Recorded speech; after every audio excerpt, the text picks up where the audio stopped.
चिदाकाश लीला ललित चिन्मय प्रेम प्रकाश श्री हर्षण हिया लीला विमला रामचरित रसरास श्री गौरदेव आराध्य की अंतःलीला भाष प्रेम प्रदायिनी रस भरी मृदुला कहत रसास मृदुला कहत रसास। श्री सीताराम जी महाराज की जय। अनंत श्री विभूषित हमारे सद्गुरुदेव भगवान श्रीमद् राम हर्षणदास जी महाराज जी ने हम सब अपने आश्रित जनों के कल्याण, आत्मचिंतन व कालक्षेप हेतु अपने चित्त रूपी गगन में उदित श्री सीताराम जी की चिन्मयी लीलाओं का वर्णन अपनी असमोर्ध्व कृति चिदाकाश की चिन्मयी लीला में किया है, जिसका पठन पाठन व स्मरण चिंतन अध्यात्म प्राप्ति की हेतुभूता है। उपरोक्त ग्रंथ की क्रमशः वाक सेवा प्रस्तुत की जा रही है। आइए हम कल की लीला को आगे बढ़ाते हैं। अपनी भ्रातृवधू की प्रशस्ति अयोनिजा को आध्यात्मिक प्यारी है, अतएव तत्सुख सुखी रहने वाली सिद्धि की सिद्धाई यही है कि वह अपनी ननंद के स्वर में स्वर मिलाए रहे। यथार्थतः स्वयं सिद्ध स्वरूप अपरिणामी अव्यय और सदा एक रस रहने वाले वेद वेद्य रस स्वरूप एक साशक्तिक परब्रह्म पुरुषोत्तम भगवान हैं, जो अपनी सत्ता व सिद्धता से अपनी सिद्धि सेविका की सत्ता व सिद्धता बनाए हुए हैं। अन्यथा बिना पारस के कुधातु स्वर्ण स्वरूप न प्राप्त होती। अच्छा है, आपकी इच्छा का अनुगमन करके हम दोनों ध्यान के देश में अविलंब चलें। सिद्धि ने कहा। वैदेही एवं विदेह कुलवधू सिद्धासन में बैठ गई। ध्यानावस्था में सहज सिद्ध कुंडलिनी शक्ति से 6 चक्रों का भेदन हो गया। जीव ब्रह्म में संयुक्त होकर स्व के ज्ञान को भूल गया। प्राण सुषुम्ना नाड़ी से प्रवेश कर ब्रह्मपुर में स्थित हो गया।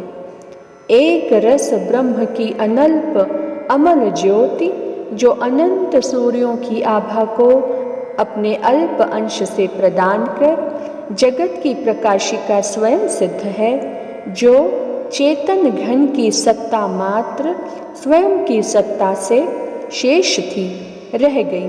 वहाँ सूर्य चंद्र पावक की संज्ञा शून्य थी।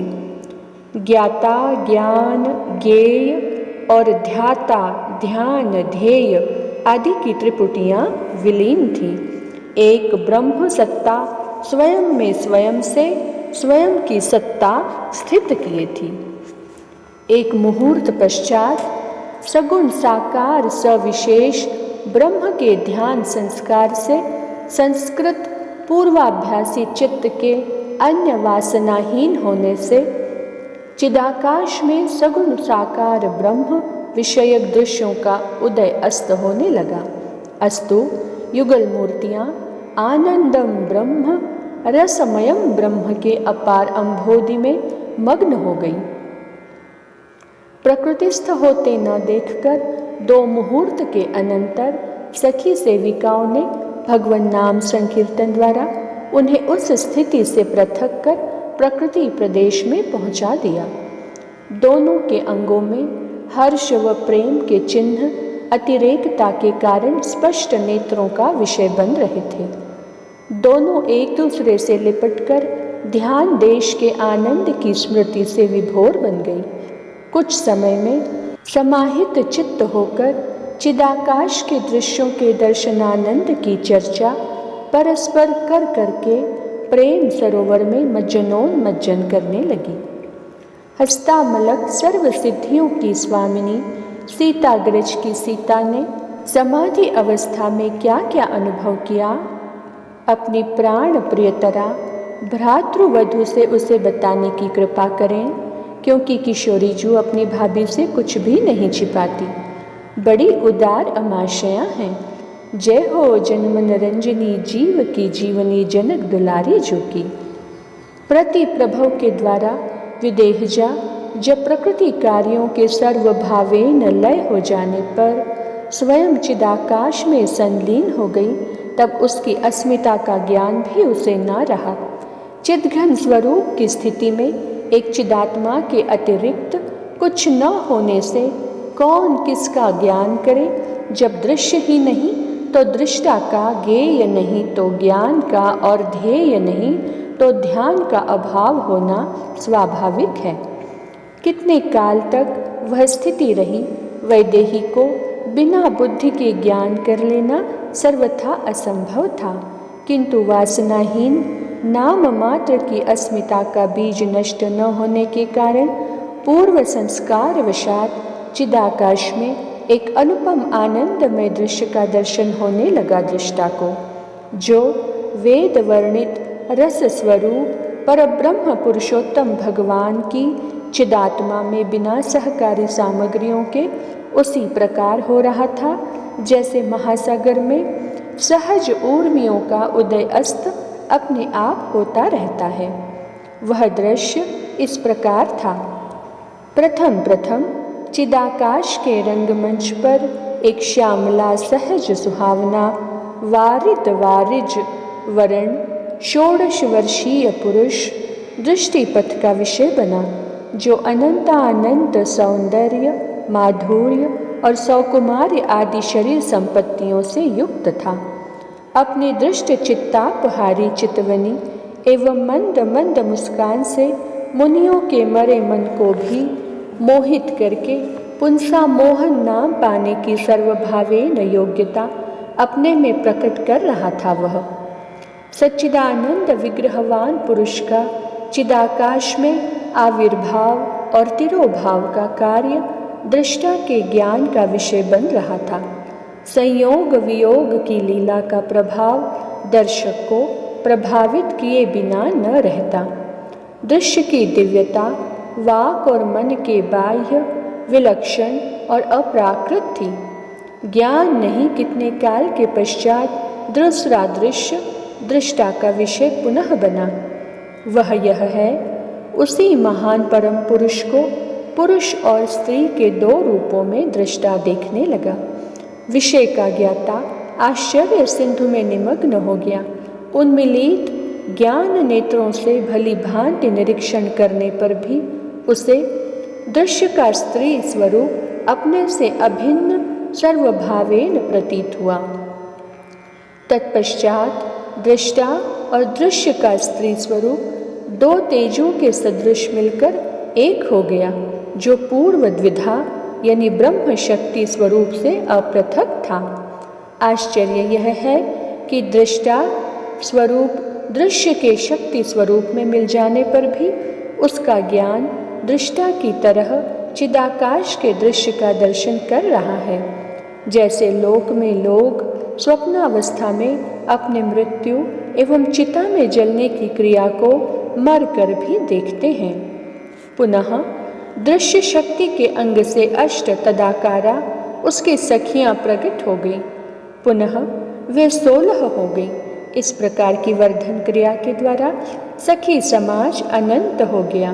तत्पश्चात सिंहासन, छत्र, चमर, विंजन, छड़ी, माला, चंदन, इत्र, वनवाटिका, मोर, कोयल, चातक, हंस आदि पक्षी और अनेकानेक उपयोगी सामग्रियां मनुष्याकृति में प्रकट होकर उपर्युक्त नामों के आकार में परिवर्तित होती जाती थी। तदनंतर सखियों में 1 से 2 होने वाले पति पत्नी रूप पुरुष को सिंहासन में बैठाकर सविधि सप्रेम पूजन किया, आरती उतारी और दोनों का स्तवन प्रदक्षिणा करके पुष्पांजलि समर्पण के साथ प्रणाम किया। पुनः शक्ति के संकेत से सखियों ने पुरुष के आनंद विवर्धन हेतु रास क्रीड़ा की रसमय भूमि को साज सज्जा के साथ शक्ति की इच्छा होते ही दृष्टा के दर्शन का विषय बना दिया। तदनंतर सखी समूह से प्रार्थित युगल रसिकाधिराज रासमंडल के मध्य तारिकाओं के बीच युगल चंद्र समशोभा समुत्पन्न करने लगे। नख शिखांत वसन विभूषणों से विभूषित सच्चिदानंदात्मक दिव्य विग्रहवान सारा समाज कोटि कोटि सूर्यों के प्रकाश को अपना आंशिक प्रकाश कहने में संकुचित हो रहा था। परिकरावृत रासमंडल मध्यस्थ रसमय किशोरी किशोर परस्पर अपनी अनंत अलौकिक काय संपत्ति तथा चितवनी मुस्कनी बोलनी नर्तनी गायनी एवं प्रेमालिंगन आदि प्रेम प्रक्रियाओं के द्वारा स्वयं से सर्व परिकरों को और सबसे स्वयं को रसानुभूति कर करा के आनंद ब्रह्म का साकार साक्षात स्वरूप सबको बना रहे थे। आनंद आनंद। रासमंडल में सखियों की नृत्य गान वाद्य और भाव भंगिमाओं की कला कुशलता सर्वेश्वर सर्वेश्वरी को आकर्षण करने वाली सिद्ध हो रही थी। कितने काल तक वह आनंदोत्पादिका रासलीला चलती रही, दृष्टा को इसका अनुभव नहीं है। दृष्टा चिदाकाश में उदित दृश्य के आनंद सिंधु में मग्न था। न जाने किस वेगवान वायु ने लहरों के सहारे उसे तटवर्ती भूमि में लाकर पटक दिया। प्रकृतिस्थ होने पर ज्ञात हुआ कि सखी सेविकाओं ने हरि नाम संकीर्तन के माध्यम से उसको चिद से उतारकर अचिद में लाने का प्रयास किया है। अब ननन की भाभी को भी ध्यान देश के दृश्यों को जो आत्मविकास के परिचायक हैं बताने की प्रक्रिया का प्रारंभ करना चाहिए। सीता के श्रवण स्व विषय की उपलब्धि के लिए अत्यधिक आतुर प्रतीत हो रहे हैं। हाँ कहे, शीघ्र कहे भाभी जी। आपकी भ्रातु भार्या का चित्त अब चिदाकार हो गया।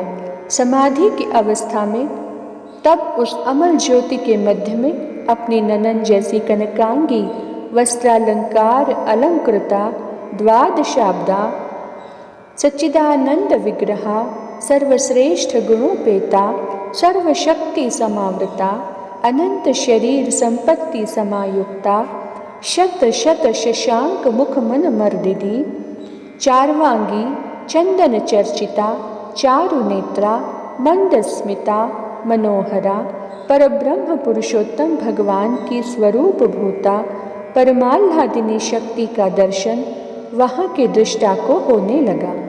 किंचित काल में ही एक परम पुरुष का दर्शन आपके बताए व अध्यात्म देश में देखे हुए पुरुष के सर्वथा सदृश हुआ। तदनंतर वह पराशक्ति अपनी करस्थ जयमाला को परम पुरुष के गले में डालकर पुरुष में ही समाविष्ट हो गई। पुनः कभी दो के एक और कभी एक के दो रूप में दृष्टा को दोनों दर्शन देने लगे। तदनंतर चिदाकाश में उदित विवाह मंडप के मध्य उक्त पुरुष और उसकी शक्ति को दूल्हा दुल्हन वेश में वैवाहिक क्रिया संपादन करते दृष्टा ने अपना विषय बनाया। आश्चर्य! उस दिव्य दृश्य में सिद्धि के सास स्वशुर और सपत्निक सीताग्रज को ही कन्यादान पाद प्रक्षालन आदि क्रिया का संभार करते दृष्टा ने दर्शन किया। तत्पश्चात कोहवर क्रिया संपादन युगल नव दूल्हा दुल्हन की अष्टयामीय सेवा तथा तज्जनित आनंद की अनुभूति चमत्कार पूर्ण वैदेही भ्रातृवधू को करते दृष्टा ने देखा। अस्तु वह अनल्प अमृतानंद का अनुभव करता हुआ सुख सिंधु में निमग्न था, किंतु न जाने उसको किसने किस समय प्रकृति प्रदेश में लाकर स्थित कर दिया। अब तो वहाँ जैसी मात्र वैदेही का दर्शन ही इस देश में आनंद का उत्पादक दृष्टिगोचर हो रहा है। अपनी प्रियतमा श्री सिद्धि मुख से इस प्रकार ध्यान देशीय राम कथा श्रवण कर श्री लक्ष्मी निधि जी प्रेम चिन्हों से चिन्हित हो गए और पुनः सिद्धि कुंवरी मुख विनिश्रित कथा श्रवण करने के लिए समातुर से जान पड़ने लगे। आज की लीला को वाणी यही विराम दे रही है। श्री मिथिला विहारी विहारिणी जू सरकार की जय। श्री लाडली लाल की जय हो।